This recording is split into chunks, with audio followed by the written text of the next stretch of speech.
You ever notice how some memories don't just stick with you? They practically live under your skin?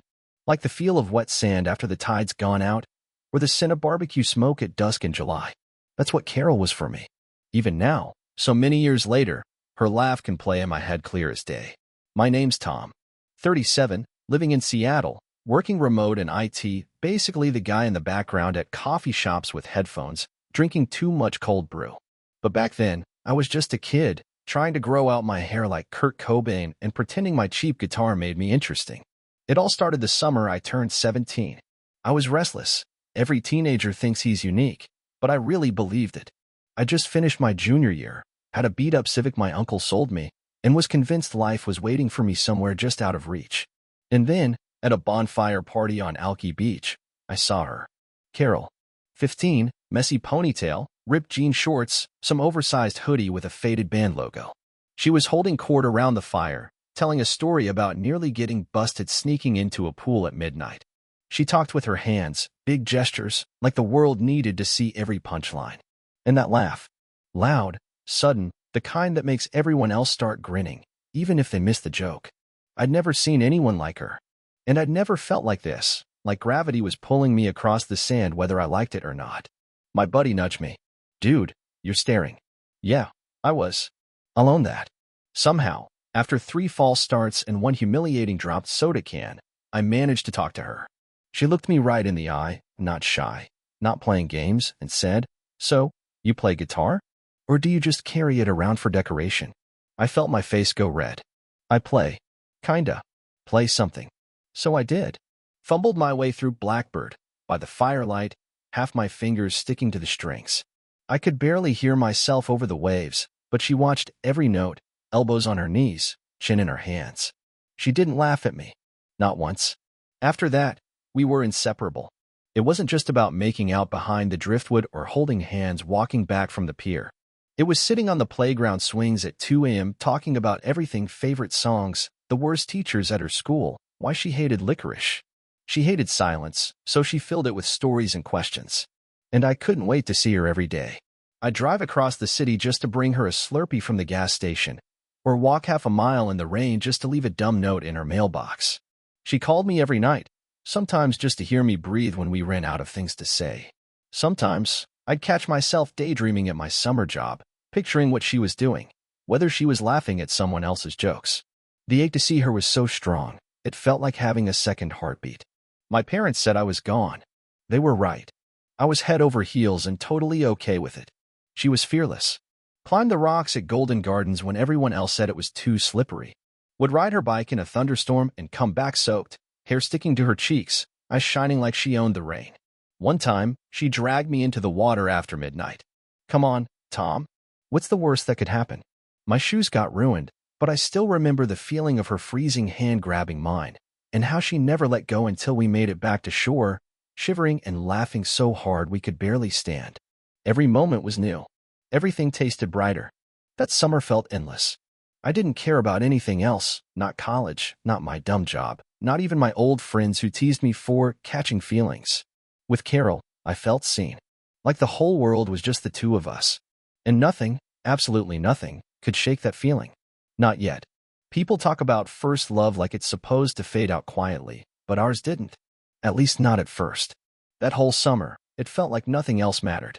We had our spots, the swings at the school playground, the old dock where you could see the city lights reflected on the water, that stupid photo booth in the mall where every strip of pictures was either blurry or we were making faces. Carol had this idea that if you took enough silly photos together, you'd never forget each other, even when you were old. She'd call me up late on weeknights, whispering so her mom wouldn't wake up. Sometimes she'd sneak out and we'd ride around in my Civic, windows down, music too loud. She always picked the soundtrack, usually some mix of classic rock and girl bands she claimed nobody understood but her. We tried every milkshake in the city. We'd get brain freeze, laugh till we hurt, then race each other to the nearest corner store for candy. Her pockets were always full of notes, candy wrappers, little drawings she'd hand me when she thought I was sad. She was the only person who ever made me want to talk about the future, even if neither of us could picture what it looked like. Some nights we just lay on the grass and looked up at the stars. She loved pointing out the constellations, even if she got half of them wrong. "That one's for you." she'd say, poking my shoulder. Because you're impossible to read. I didn't care if she got them right. I just wanted the moment to last. We had our first real argument in July. Something stupid, I can't even remember what. She stomped away, and I sat on the curb thinking I'd blown it. 10 minutes later, she came back, handed me a half-melted ice cream bar, and said, "Next time, just tell me you're mad." That's how it was with us. Simple, direct, like we both knew fighting was a waste of time. She was my whole world that summer. And yeah, I guess I was hers too. Ben, my best friend, was always around. At first it was great. He'd been there since kindergarten, knew every embarrassing story about me, made us both laugh till our stomachs hurt. He was the glue in our little trio, or so I thought. Sometimes, though, I'd catch him watching Carol when he thought I wasn't looking. He was quick with compliments, always making her laugh. I wanted to believe it was harmless, just the way Ben was. Then came the end of August. The air started to smell like rain again, school was right around the corner, and suddenly there was this weird tension in the group. Carol seemed restless. Ben was quieter than usual. One night, there was a party at Sarah's place. Loud music, too many people packed into a small house, the backyard full of smoke and cheap lawn chairs. I left Carol and Ben in the kitchen, said I'd grab us sodas from the store down the block. When I came back, I saw them, behind the fence, just far enough in the dark to think nobody was watching. Ben had his hands on Carol's waist. They were kissing. Not a quick, friendly peck, but slow, like they'd done it before. For a second, I couldn't move. I actually thought, maybe I'm dreaming this. Maybe this is just a nightmare, and I'll wake up in my bed. Carol texting me good morning. But it wasn't a dream. She pulled back, saw me standing there, and I'll never forget the look on her face. Guilty, scared, like she wanted to disappear. Ben just looked down at his shoes, hands in his pockets. "Tom," he started, but I didn't want to hear it. I didn't yell, didn't cry. I just walked away. I don't remember getting home. I know my phone buzzed all night, but I couldn't look at it. For days, I didn't speak to either of them. Carol left notes in my mailbox, called and hung up, texted, "I'm sorry," a dozen times. Ben sent one message. "Dude, I messed up. I'm so sorry." But I didn't want apologies. I just wanted to feel like myself again. Only I didn't even know who that was anymore. That's how my first love ended. With a kiss I was never supposed to see. With a silence that lasted for years. And if you'd told me then that life would give us a second act 16 years later, I wouldn't have believed you. But life's funny like that. 16 years. Sometimes it feels like a blink, other times like a whole lifetime I barely recognize. After that summer, after Carol and Ben, everything just changed. I finished high school like I was sleepwalking. Ben tried to patch things up, but it was never the same. He moved to California for college, and that was that. I deleted his number and stopped looking at old photos. Carol transferred schools the next fall. I heard through friends that her mom got a job in Portland, so they packed up and left right before classes started. No big goodbye, no last meeting under the swings. She just vanished, and honestly, that was easier than trying to act normal. My senior year was quiet. I worked part-time at a computer shop, saved up for college, learned how to act like I didn't care when people asked, "Hey, what happened to you and Carol?" I got good at shrugging things off. I started running. At first to burn off the nerves, then because it was something I could do alone. The city felt emptier, but I got used to it. College came and went. University of Washington, computer science. I threw myself into classes, work, whatever kept my mind busy. I had a couple relationships, but nothing ever stuck. I didn't trust myself to get close, and I sure as hell didn't trust anyone else. If a girl laughed too loud or liked music I didn't get, I'd freeze up, looking for red flags that might not even be there. Carol became a kind of ghost in my head. Sometimes I'd hear a laugh that sounded like hers on the bus, or see someone in a hoodie and get that old ache in my chest. But mostly, life kept moving forward. I graduated, landed an IT job downtown, got a tiny apartment with a view of the water if you craned your neck just right. There were good things, too. I made friends at work. I started going to open mic nights, playing guitar just for the hell of it. My parents retired, moved to the coast, started bugging me about settling down. I dated nice people, smart, funny, but after a few months, I'd always find some reason to let it fade out. Maybe it was me, maybe it was them, maybe it was just the scar tissue. Sometimes I'd wonder where Carol ended up. Did she stay in Portland? Did she ever think about that summer, About the playground swings and the rain and that one night everything split open? I never reached out. Didn't look her up on social media. I told myself I was over it, and most days, I almost believed it. 16 years is a long time. People change, cities change, memories dull at the edges. But that summer, and the lesson it left, never really left me. And I had no idea that, just around the corner, fate had plans to crash right back into my life. But that's a story for another night. I was 33, had a steady job, a small circle of friends, and a kind of quiet routine that made the weeks blur together. Life wasn't bad. It just felt a little muted. Like someone turned the color down after college and never cranked it back up. It was a Saturday morning in December. Seattle drizzle, streets shining, cold enough that every coffee shop in town was packed. I ducked into one near Pioneer Square, hoping to grab a cup and maybe get some work done before the weekend really started. The line was long. I scrolled my phone, checked emails, and when I looked up, I saw her. Carol. 16 years gone, and there she was, same wild eyes, older but unmistakable. Her hair was shorter, neater, streaked with gold. She was wearing a flight attendant's blazer, one of those little scarves around her neck.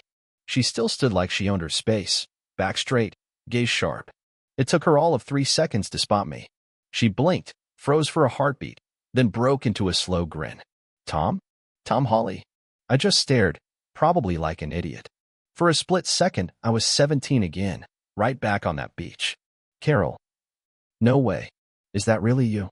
She laughed, a little quieter, but just as genuine. Guilty. I almost didn't recognize you without the hair.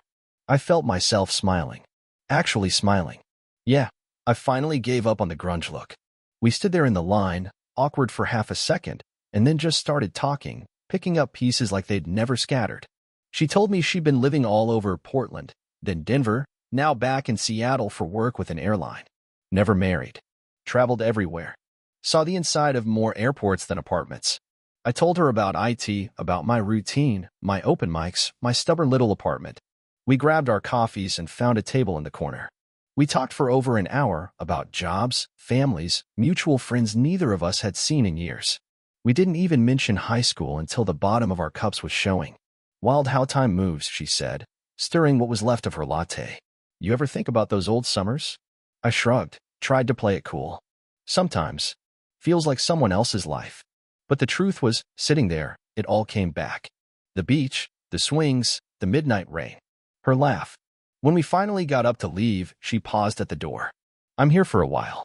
Layovers, mostly. Would you want to get coffee again sometime? Or something stronger? I hesitated, just for a second, then nodded. Yeah, I'd like that. We exchanged numbers. She gave me a quick hug, the kind that lingers half a second too long, and then she was gone, swept up in a crowd of winter jackets and umbrellas. Walking home, I felt something shift inside me, like a window cracked open after years of stale air. All day, I kept thinking about her smile, her voice, how easy it was to slip back into old rhythms, even as different people. We texted later that night. Nothing heavy, just jokes, a few links to songs we used to like, a dumb meme about Seattle traffic. It wasn't long before coffee turned into dinners, then weekends. We were older now. A little more careful, a little more honest. We talked about the past, but didn't live in it. We weren't the same kids we were that summer, but in some strange way, the spark was still there. And for the first time in a long while, I started to believe in second chances. Moving in together happened faster than I expected. I guess that's how it goes when you've both lived enough to know what loneliness actually feels like. Carol found a little apartment near Green Lake, just big enough for 2 people and a mountain of her flight bags. She called it a crash pad, but it felt more like home than anywhere I'd lived since I was a kid. She was gone half the month, jetting off to Dallas or Chicago, sometimes overseas. She'd send me photos from airport lounges, quick selfies with crooked smiles and captions like, "Miss you. Don't eat all the cereal." I'd wake up to her snoring softly next to me, then the next day wake up to nothing but an empty pillow and the soft whine of rain on the window. I won't lie, sometimes the distance was tough, but the returns made up for it. Whenever she came home, it felt like a small holiday. I'd cook her favorite pasta, she'd bring me little souvenirs from duty-free shops. We'd binge-watch shows, fall asleep with the TV still glowing, wake up tangled together, laughing at the dumbest things. Life felt easy. Not perfect, but comfortable. She still hated silence, filled it with music or stories from her flights, Celebrity sightings, rude passengers, the time a bird got stuck in the jet bridge. I never got tired of hearing her talk. She called my job space magic because she could never figure out what I actually did all day, but she always brought me coffee when I worked late. We didn't rush into marriage, but after 2 years it felt natural. The ceremony was small: her mom, my parents, a few friends on a rooftop overlooking the city. Carol wore a simple white dress, hair loose, eyes bright. We wrote our own vows, and for once, neither of us joked or fumbled our words. It was honest. Solid.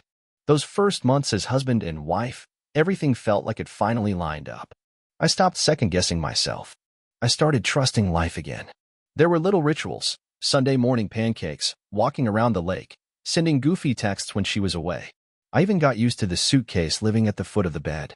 Sometimes I'd catch her looking at me with this gentle smile, like she was trying to memorize the moment. She'd reach for my hand, squeeze it, and say, "We're good, aren't we?" And I'd nod, because we really were. After years of drifting, I thought I'd finally found my safe harbor. Home wasn't a place. It was us. And for a while, I let myself believe nothing could shake that. It was a slow shift. The kind you barely notice at first, because you don't want to notice. Who wants to believe that happiness might have an expiration date?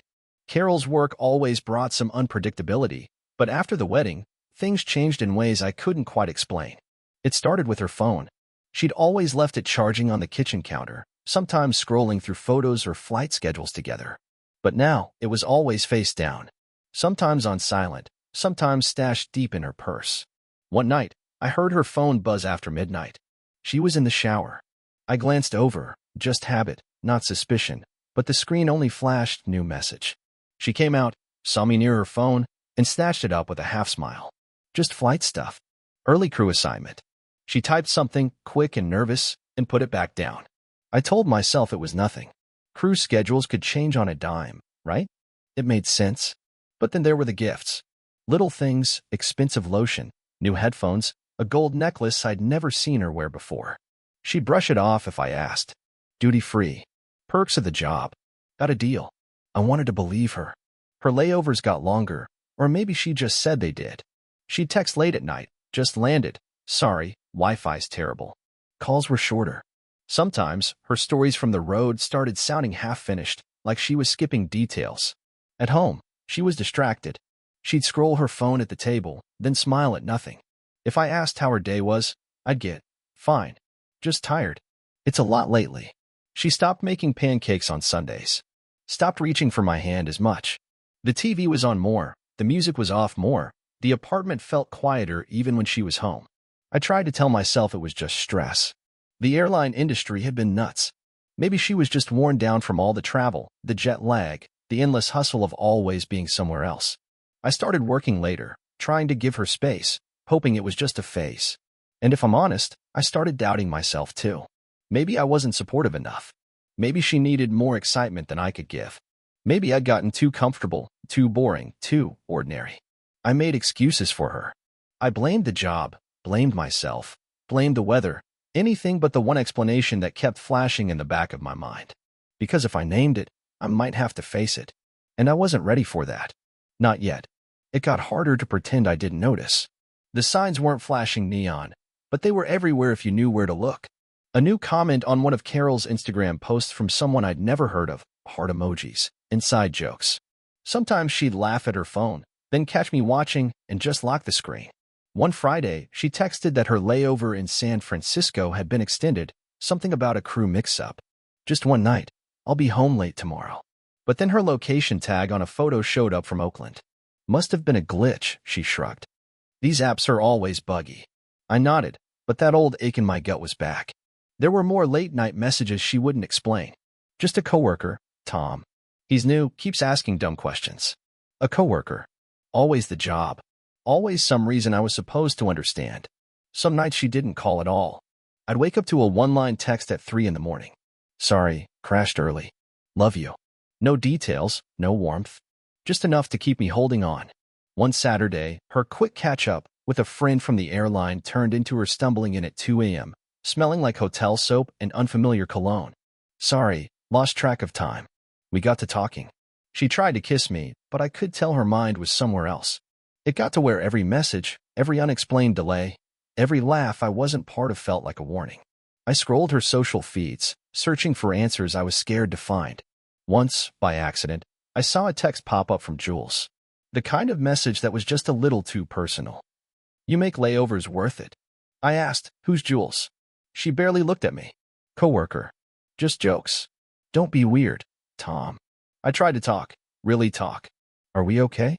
I asked one night, sitting beside her on the couch. "You seem far away lately." I want to know what's going on." She put on that tired smile. "It's just work. You know how it is. Please, let's not do this tonight." I wanted to push, to say all the things building up in my head. But every time I got close, she'd shut down, leave the room, or turn the conversation back on me, how I was too anxious, too suspicious, too much. So I learned to keep it quiet. Sat with my doubts, my gut twisting tighter every day. There's a special kind of loneliness that comes from sharing a bed with someone who's already left you in every way but name. I started sleeping on the couch, just for the silence. All the while, I waited for the storm to break, knowing it was coming, but still hoping I was wrong. Sometimes the truth doesn't explode. It just drops, quiet and heavy, and you know everything's different from that second on. It happened on a Tuesday. Carol had left her iPad at home before heading out for a 3-day run to Chicago. She never used the thing except for Netflix and emails, but that morning, her phone kept pinging from across the apartment. She'd set her devices to sync. I didn't plan to snoop. I really didn't.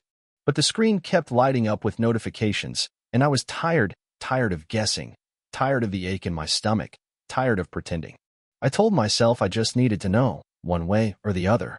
So I opened her messages. The first thread was with Julian. Not Jules, not some random Julian Lopez, one of her fellow flight attendants. I'd met him once at a company dinner, the guy with the perfect smile and the stories that made everyone lean in. At first it was just friendly schedules, jokes, complaints about layovers. Then it turned. Flirty texts.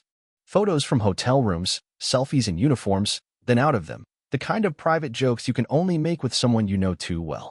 "Wish you were here tonight. Last night was amazing. Let's do it again in Dallas. Don't let him find out. Winky face." There were pictures, too. Not explicit, but close enough. Carol in bed, Carol blowing a kiss at the camera, hotel keys on the nightstand in the background. I scrolled, numb. I couldn't even feel angry. Just cold. I closed the iPad, sat at the kitchen table and stared at the wall, waiting to feel anything besides that emptiness. I didn't call her. I didn't scream, didn't write some dramatic message or threaten to ruin her life. I just packed, grabbed a bag, filled it with enough clothes for a few weeks, grabbed my laptop, wallet, guitar, left my wedding ring on the dresser, beside the note she'd once written me, "Come home safe." I sent her a text before I left. I saw the messages. "I'm not coming back tonight." That was it. I walked out of that apartment, the one that used to feel like a haven, and felt lighter, not because I was free, but because there was nothing left to carry. No confrontation, no big scene. Just the simple, crushing truth. It was over. You'd think there'd be fireworks when a marriage ends. Yelling, accusations, tears, something you could point to and say, that was the moment everything blew up. But when I finally left Carol, it was quieter than I ever imagined. Not silent, exactly, but muffled. Like the world was underwater. The morning after I found the messages, I got maybe an hour of sleep at a cheap hotel on Aurora. I kept expecting a knock on the door or 100 missed calls, but my phone only buzzed once, a text from Carol, just 2 words. "Please call." I didn't. I couldn't. What was there to say? A day passed, then 2. Finally, she showed up at my office. I was coming back from lunch, and there she was, standing by the elevators, eyes red, clutching her purse with both hands like it was the only thing keeping her upright.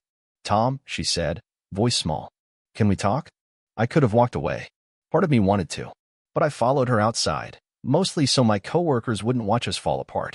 She tried to explain. At first, she blamed the job, too much travel, too many nights alone, too much stress. Then she blamed me, gently. "You've been distant, Tom. You never ask about my trips anymore." I felt invisible. I just listened. I'd heard it all before, in one form or another, from other people, other heartbreaks. She started to cry, reaching for my hand, but I took a step back. "I know you're sorry," I said, "and I meant it." She nodded, tears streaking her cheeks. But sorry doesn't change anything, Carol. It's just a word. She wanted a chance to explain, to work through it. Said she'd quit her job, go to counseling, anything. She begged. And for a second, I almost felt bad for her. Almost. But the part of me that always wanted to fix things was just empty.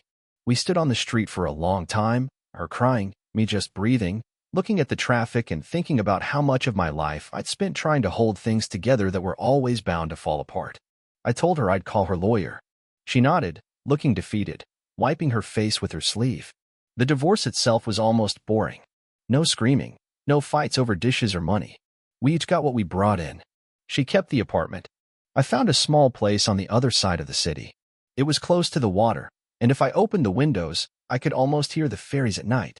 We met once more in the lawyer's office, papers spread across the table, her signature neat and small, mine shaky. She looked at me before leaving, searching for something in my face. Forgiveness? Maybe even hope. I just nodded and stood up, already halfway out the door in my head. The first week after, I thought I'd feel relief or maybe rage. Instead, I felt nothing but tired. Bone-deep tired. I slept 10 hours a night and still woke up exhausted. I ate whatever was easy, instant noodles, cold pizza, whatever I could grab. I started walking again, long loops around Green Lake with headphones in, the music loud enough to drown out everything else. For a while, I kept expecting to break down. Maybe one morning I'd wake up and feel the full weight of it, the loss, the anger, the loneliness. But it never happened. There were no more nightmares. No more waiting for her key in the door. No more wondering where she was or who she was laughing with. What I felt was a slow, unfamiliar kind of freedom. Not happiness, not yet. But the sense that the world was bigger than the small, anxious corner I'd lived in for so long. The pain didn't disappear, but it stopped running my life. One afternoon, I made coffee and just sat in the sun on my little balcony, watching the gulls dive for scraps by the water. For the first time in years, I didn't check my phone, didn't think about what I'd lost. I just breathed. And when the breeze came in, it felt like it belonged to me, all of it. There's no big lesson in any of this. No dramatic twist. Just a quiet truth. Sometimes, endings are the best thing that can happen. Sometimes, letting go is the bravest thing you'll ever do. And when you do, you might be surprised by how light you feel. Not happy, not healed. Just free. A year slipped by. Maybe more. It's hard to count days when you stop looking back every morning. I filled the time with simple things. Walks along the pier, evenings with friends, long weekends lost in a book or a new hobby. I fixed up the old guitar and started going to open mics again, letting myself sound bad just for the fun of it. No more trying to impress anyone. No more playing for the crowd. Seattle's rain kept coming, but it didn't feel so heavy anymore. I even started smiling at strangers again. It's funny how just being alone, not lonely, but alone, can start to feel like peace. One day in early fall, I bumped into Allison at the grocery store. We'd known each other in college. She was a friend of a friend, someone I'd always liked but never dated. She was picking out apples, and I almost didn't recognize her at first. She spotted me, grinned, and said, "Tom Hawley? From that awful dorm band?" We laughed, swapped stories about the worst professors, the weirdest parties, how much life had managed to surprise us both. She suggested coffee, so we went, and the conversation kept rolling, natural as if we'd never lost touch. We started seeing each other, slowly. No sparks flying, no movie montages, just two people who liked being in the same room. We talked about everything, the good, the bad, the things that still hurt a little. She never pushed, never asked for more than I could give. I found out about Carol by accident. A mutual friend texted me, "Hey, did you hear? She'd lost her job with the airline after a merger, bounced around between contract gigs, tried a few different things but nothing stuck. She'd moved back in with her mom for a while, tried to start a blog, even reached out to Ben at one point. He'd moved back to California and never answered. Some part of me wanted to feel something about her troubles, justice, maybe, or anger, or even pity. But mostly, I just felt distant. Like her story was another life, one I'd watched but didn't belong to anymore. One night, Allison and I walked by Green Lake, the moon full, her hand tucked into the crook of my elbow. She asked me if I ever missed how things used to be. I thought about it for a long moment. The parties, the wild summers, the drama and chaos, the moments that burned and then faded. But in that quiet, I realized I didn't miss any of it. Not really. I used to think I needed fireworks, I said, smiling at her. But now, I just want something real. No drama. No pretending. Just something I can count on. She squeezed my hand, and for once, I felt completely steady. Like the ground wouldn't shift beneath me no matter what came next. No happy ending. No big epiphany. Just a good, honest life. And this time, that's all I want. Sometimes, on quiet nights when the rain taps on my window and the world is still, my mind drifts to strange places. I wonder, what would I do if I ever saw Carol again? Maybe at an airport or some cafe we both forgot we liked. Would I feel that old ache, the pull of nostalgia and what-ifs? Would she flash that wild grin and make me laugh, just like she used to when we were kids? I used to worry about that. Wondered if I was still vulnerable to her spell, if I'd forget everything and get swept right back in, like nothing had ever happened. The truth is, even after all these years, part of me will probably always remember the rush of those early days, how easy it was to fall for her, how hard it was to crawl out of the mess she left behind. But another part of me, the part that's lived through all the endings, knows better. I know now that love without trust is just a beautiful way to lose yourself. Even twice was too much. It took everything I had to climb out of that hole. I wouldn't risk that for anyone, not even her. If I saw Carol again, maybe I'd say hello. Maybe we'd talk about the weather, the way old friends do when there's nothing left to say. But I wouldn't follow her smile this time. I wouldn't pretend we could ever be new again. The person who almost broke me twice is just a memory now. Because now, I know what it's like to be loved by someone steady, someone real. Allison never made promises she couldn't keep. She never made me doubt myself. So no, I don't think I'd fall for Carol again. Not even close. Once was a lesson. Twice was almost the end of me. Now, finally, I'm done chasing the past. And for the first time, that feels like enough.